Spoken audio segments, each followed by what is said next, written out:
So your job as a follower of Jesus is to make sure that you are teaching what you know. So as long as you are one step ahead of the person, you should be making disciples. You should be teaching people how to grow their faith, how to come closer to Jesus, what actions to start taking, what actions to stop taking, decisions to make, all of the above. But you're only responsible for what you know. So it doesn't matter how long you've been following Jesus. Your job as somebody who is following Jesus, not a paid staff member, but a follower of Jesus, a disciple of Jesus, your job is to help people to know what they should be doing. So we're supposed to baptize people. We're supposed to teach them everything that we know. And then he gives us this reassurance, because when I'm supposed to start teaching you, like, what if I mess up? If I teach them the wrong thing, will they go to hell?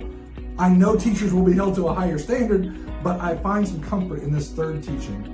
And surely I will be with you always to the very end of the age. God realizes, Jesus realizes that we're not going to do everything perfectly, that we're going to mess some things up, and sometimes he's going to help translate what we're trying to say. And obviously he is already working on their heart and in their mind and in their lives and in their friend groups to move them forward. So he's partnering with us